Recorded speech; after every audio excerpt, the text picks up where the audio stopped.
අද මම මේ වීඩියෝෙන් කතා කරන්නේ ෆ්‍රී වේට්ස් ව්‍යායාම ගැන. අද සමාජයේ විවිධ දේවල් අපිට අහන්න දකින්න ලැබෙනවා. දැන් කෙනෙක් කියනවා ෆ්‍රී වේට්ස් තමයි කරන්න හොඳ, මැෂින්ස් කරන්න එපා කියලා. ඒකට තව සමහරු කියනවා නෑ මේ මැෂින්ස් තමයි කරන්න ඕනේ, ෆ්‍රී වේට්ස් කරන්න හොඳ නෑ කියලා. ඉතින් අද බලමු මේක ඇත්ත නැත්ත මොනවා වුණත් අද මම මේ වීඩියෝ එකෙන් ඔයාලට කියලා දෙන්නේ ෆ්‍රී වේට්ස් ව්‍යායාම කිරීමෙන් අපිට ලබා ගන්න පුළුවන් ලාභ ප්‍රයෝජන ගැන. ෆිට්නස් සිංහලෙන් අයිබෝවන් බොහොම ආදරයෙන් ගෞරවයෙන් පිළිගන්න ඔබ සෑම සිල් දෙනාම. අපි දන්නවා අපි ව්‍යායාම කරන්න කැමති. අපි දන්නවා අපි ජිම් එකකට ගිහලා ව්‍යායාම කළත්, ගෙදරට වෙලා ව්‍යායාම කළත්, පිට්ටනියට ගිහලා ව්‍යායාම කළත් අපිට ප්‍රධාන වශයෙන් කොටස් තුනකට බෙදන්න පුළුවන් ව්‍යායාම වර්ග. එක තමයි අපේ බොඩි වේට් එක යොදාගෙන කරන ව්‍යායාම. අංක දෙක තමයි අපි ෆ්‍රී වේට්ස් යොදාගෙන කරන ව්‍යායාම. අංක තුන තමයි ව්‍යායාම උපකරණ, ඒ කියන්නේ මැෂින්ස් යොදාගෙන කරන ව්‍යායාම. හැබැයි මේ වීඩියෝ එක පටන් ගන්නකොටම කියන්න ඕනේ මම මේ උත්සාහ කරන්නේ මැෂින්ස් නරකයි ෆ්‍රී වේට්ස් හොඳයි කියලා කියන්න නම් නෙමෙයි. හරිනේ? එහෙනම් පටන් ගමු. Get fit with Kasum Jet. දැන් ෆ්‍රී වේට්ස් කියලා කියවුවාම අපිට ගන්න පුළුවන් dumbbells, barbells, kettlebells, medicine balls, Swiss balls මේ වගේ දේවල්. කොටින්ම කිව්වොත් අපිට යම්කිසි අමතර ප්‍රතිරෝධයක් ලබා දෙන ඕනෑම දෙයක් මේ කැටගරි එකට තමයි වැටෙන්නේ. දැන් උදාහරණයක් ගත්තොත් ඔයා ගෙදර තියෙන කොසුමිට තියෙන්නේ. කොසුමිට අරන් ඔයා ව්‍යායාමයක් කළත් වැටෙන්නේ මේ ෆ්‍රී වේට්ස් ගණයට. ඉතින් මම ඔයාලට දැන් එකින් එක කියලා දෙන්නම් ෆ්‍රී වේට්ස් කරාම ඔයාලට මොනවද ලැබෙන වාසි ප්‍රයෝජන කියලා. Number 1. එකවර මසල විශාල ප්‍රමාණයක් ට්‍රේන් කරන්න ලැබීම. දැන් මම ඔයාගෙන් ප්‍රශ්නයක් ඇහුවොත් අපි ව්‍යායාම කරන්නේ මොනවටද කියලා ඔයාලා කියයි අපි ව්‍යායාම කරන්නේ අපේ මසල්ස් වලට කියලා. හරි, උත්තරේ හරි. උදාහරණයක් ගත්තොත් බෙන්ච් ප්‍රෙස් එක. අපි බෙන්ච් ප්‍රෙස් එක අපි ප්‍රධාන වශයෙන්ම අපි ක්‍රියාත්මක කරන්නේ අපේ පෙක්ටොරාලිස් මේජර් මසල් එක. ඒ කියන්නේ තේරෙන විදිහට කිව්වොත් අපේ චෙස්ට් එක. හැබැයි හිතන් හිටියට චෙස්ට් එක විතරක් කියලා චෙස්ට් එක විතරද වර්ක් වෙන්නේ? උත්තරය නැත. පෙක්ටොරාලිස් මේජර් මසල් එක ඇරුණාම අපේ ඩෙල්ටොයිඩ්ස්, අපේ ට්‍රයිසෙප්ස් පවා මේ ව්‍යායාමෙන් හින්දා වර්ක් වෙන්න පුළුවන්. පොදුවේ කිව්වොත් එක ව්‍යායාමයක් මගින් ඔයාගේ large muscles, supporting muscles, stabilization muscles, core muscles මේ සියල්ලම එකවර ක්‍රියා කිරීමේ හැකියාව ෆ්‍රී වේට්ස් කරන කෙනෙක්ට ලැබෙනවා. Number 2. වැඩි කැලරි ප්‍රමාණයක් දහනය කිරීම. කලින් කිව්වාගේ අපිට වැඩි මසල්ස් ප්‍රමාණයක් අපිට වර්ක් කරන්න පුළුවන් වෙන හින්දා අපිට පුළුවන් වැඩි කැලරි ප්‍රමාණයක් දහනය කරන්න. ෆ්‍රී වේට්ස් වලින් ට්‍රේනින් කරද්දී වැඩි බැලන්ස් එකක්, ස්ටැබිලිටි එකක් පවත්වාගෙන යන්න ඕනේ. ඒ හින්දාම ඔයාගේ මාංශ පේශීන් වලට සිද්ධ වෙනවා වැඩි එෆර්ට් එකක් යොදන්න එකම දේ වුණත් කරද්දී. ඒ හින්දාම වැඩි කැලරි ප්‍රමාණයක් දහනය වෙනවා. ඒ වාසියත් ඔයාටමයි ලැබෙන්නේ. Number 3. Improve your balance. 2008 කරපු පර්යේෂණයකින් හොයාගෙන තියෙනවා මැෂින්ස් වලින් ව්‍යායාම කරනවට වඩා ෆ්‍රී වේට්ස් වලින් ව්‍යායාම කරද්දී ඔයාගේ බැලන්ස් එක සහ කෝඩිනේෂන් එක, ඒ කියන්නේ ඔයාගේ සමබරතාවය සහ සමායෝජනය 196කින්, ඒ කියන්නේ දෙගුණයකින් ඉහළ යන්න පුළුවන් කියලා. ඒකට හේතුව තමයි වැඩි මෝටර් යුනිට්ස් ප්‍රමාණයක් ක්‍රියාත්මක වෙනවා විතරක් නෙමෙයි, ඒවා එකට එකතු වෙලා ක්‍රියාත්මක වෙන්නත් ඕනේ ව්‍යායාමයේ සාර්ථකව සිදු වෙන්න නම්. ඒ සාමාන්‍ය එක්සර්සයිස් කරද්දී. ඒ වගේම වෙනම ෆ්‍රී වේට්ස් වලින් ව්‍යායාම තියෙනවා ඔයාගේ බැලන්ස් එක, කෝඩිනේෂන් එක දියුණු කරගන්න පුළුවන්. ඒ ගැන අපි වෙනම කතා කරමු. Number 4. more strength. කැනඩාවේ සැස්කැචුවන් කියන සරසවියෙන් පරීක්ෂණයක් කළා. ඒක කළේ මෙහෙමයි. මම කෙටියෙන් කියන්නම්. ඒගොල්ලෝ යම්කිසි පිරිසක් තෝරා ගත්තා. ඒ පිරිස කොටස් දෙකකට බෙදුවා. එක පිරිසකට ලබා දුන්නා ස්මිත් මැෂින් එකේ ස්කොට් එක කරන්න කියලා. අනිත් පිරිසට ලබා දුන්නා ෆ්‍රී වේට්ස් වලින් ස්කොට් එක කරන්න කියලා. ඒතකොට යම්කිසි ඒ ව්‍යායාම ලබා දුන්නාට පස්සේ ඒගොල්ලෝ පරීක්ෂණ පවත්වලා ඒගොල්ලෝ ලබාගෙන දත්ත වලින් හොයාගත්තා මැෂින්ස් වලින් ව්‍යායාම කරනවට වඩා ෆ්‍රී වේට්ස් වලින් ව්‍යායාම කරද්දී ඔයාගේ මාංශ පේශීන් වල ශක්තිය 58%කින් වර්ධනය වෙනවා කියන දේ. මේ වගේ රිසර්ච් 3-4ක් මට හම්බුණා. ඉතින් මේවා බලද්දී අපිට පිළිගන්න වෙනවා මැෂින්ස් වලින් ව්‍යායාම කරනවට වඩා ෆ්‍රී වේට්ස් වලින් ව්‍යායාම කරාම අපේ මාංශ පේශීන් වල ශක්තිය වැඩි කරගන්න පුළුවන් කියලා. Number 5. Natural movements වලට සහයෝගය ලබා දීම.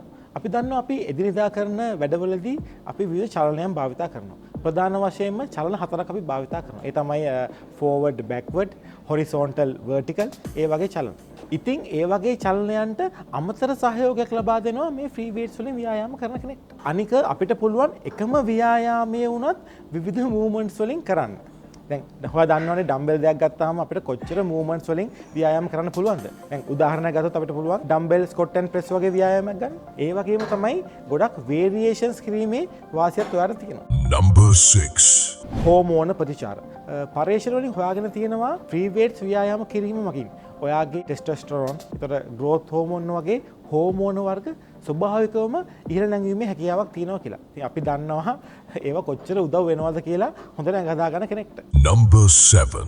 අඩු ආබාධ. ඔව් ඔයාට ඇහුණා හරි. අඩු ආබාධ. Wait a minute. මගෙන් අහන දෙයක් තමයි ඔයාට පිස්සුද? කොහොමද මේ ෆ්‍රී වේට්ස් කරලා ආබාධ අඩු වෙන්නේ කියලා. සාමාන්‍ය ෆ්‍රී වේට්ස් කරාමනේ ආබාධ වැඩි වෙන්නේ කියලා ඔයා මගෙන් ප්‍රශ්න කරයි. ජිම් එකක වෙන ආබාධ වලින් අනතුරු වලින් වැඩි හරියක්ම සිද්ධ වෙලා තියෙන්නේ. දැන් සමහර විට ජීවිත පවා නැති වෙලා තියෙන්නේ මේ ෆ්‍රී වේට්ස් කරන්න ගිහිල්ලා. ඒ ගැන කිසි විවාදයක් නැහැ. හැබැයි ගොඩක් වෙලාවට එහෙම වෙලා තියෙන්නේ අපේ අය අපේට දරා ගන්න බැරි වේට් දාගෙන අපරීක්ෂාකාරීව ටෙක්නික් එකක් නැතුව ව්‍යායාම කරන්න ගිහිල්ලා තමයි මේ වගේ අනතුරු ආබාධ ගොඩක් සිද්ධ වෙලා තියෙන්නේ. හැබැයි ඔයාට පුළුවන් නම් හරි ප්‍රොපර් ෆෝම් එකේ හරි ටෙක්නික් එකේ ෆ්‍රී වේට්ස් ව්‍යායාම කරන්න ඔයාගේ ලාර්ජ් මස්ල්ස් ශක්තිමත් වෙනවා. ඔයාගේ ස්ටැබිලයිසේෂන් මස්ලුත් ශක්තිමත් වෙනවා. ඔයාගේ සපෝටින් මස්ලුත් ශක්තිමත් වෙනවා. දැන් කලින් කිව්වා වගේ ඔයාගේ බැලන්ස් එක, ඔයාගේ ස්ටැබිලිටි එක, ඔයාගේ කෝඩිනේෂන් එකත් ඉම්ප්‍රූව් වෙනවා. ඒත් ඔයාගේ මස්ල්ස් ඉම්බැලන්ස් තියෙනවා නම්, يعني ඔයාගේ මාංශ පේශී වල අසමබරතා තියෙනවා නම් ඒවත් අඩු වෙන්න පුළුවන්. එහෙම කාලයක් ව්‍යායාම කරාම මොකද වෙන්නේ? ඔයාගේ මසල් බැලන්ස් එක ඉම්ප්‍රූව් වෙනවා. ඔයාගේ ස්ටැබිලිටි මසල්ස් දියුණු වෙනවා. ඔයාගේ සපෝටින් මසල්ස් තව ශක්තිමත් වෙනවා. කියන්නේ ඔයාගේ සංධිය, කියන්නේ ජොයින්ට්ස් නිවැරදි ආකාරයෙන් ක්‍රියා කරන්න මේ පටන් ගන්නවා. ඒක සිද්ධ වෙන ඔයා කාලයක් මේ විදියට හරි ෆෝම් එකකින් ෆ්‍රී වේට්ස් ව්‍යායාම කරගෙන යනකොට. දැන් ඔයාව ලේසියෙන් ඉන්ජර් වෙනවද?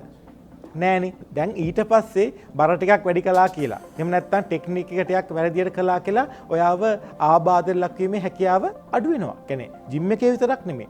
එදිනෙදා වැඩ වුණත් ඔයාට වැඩි එෆර්ට් එකක් යොදලා, වැඩි ශක්තියක් යොදලා ඔයාට පහසුවෙන් කරගෙන යෑමේ හැකියාවක් මේ හින්දා ලැබෙනවා. තේරුණාද? Number 8. නියුරෝ මස්කියුලර් කෝඩිනේෂන් එක වර්ධනය වීම. අපි අත්දැකීමෙන් දන්නවා මැෂින් එකක ව්‍යායාම කරනවට වඩා ඒ ව්‍යායාමයම ෆ්‍රී වේට්ස් වලින් කරන්න අමාරු කියන දේ.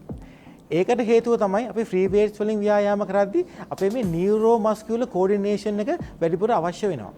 මොකද අපිට වැඩි මෝටර් යුනිට්ස් ප්‍රමාණයක්, මෝටර් ස්කිල්ස් ප්‍රමාණයක් භාවිතා කරන්නට සිද්ධ වෙන හින්දා. Number 9. Full range of motion.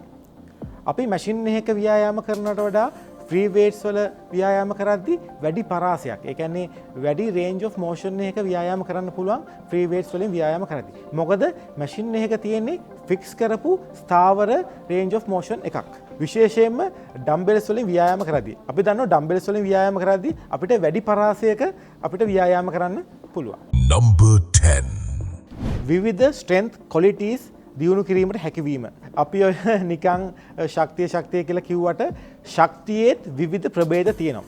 අපි ගත්තොත් මැක්සිමම් ස්ට්‍රෙන්ත්, එක්ස්ප්ලෝසිව් ස්ට්‍රෙන්ත්, ස්ට්‍රෙන්ත් එන්ඩියුරන්ස් වගේ ක්වොලිටීස් තියෙනවා. ඉතින් මේවා විශේෂයෙන්ම ක්‍රීඩකයන්ට ඉතාමත්ම වැදගත්. ඉතින් මේ වගේ විවිධ ශක්ති ප්‍රභේද දියුණු කරන්න විශේෂයෙන්ම ෆ්‍රී වේට්ස් වලින් ඔයාට පුළුවන්. ඉතින් අනිවාර්යයෙන්ම ඔයාගේ වර්ක්අවුට් ප්ලෑන් එකේ ෆ්‍රී වේට්ස් ව්‍යායාම අඩංගු කරගන්න ඕනේ. Number 11.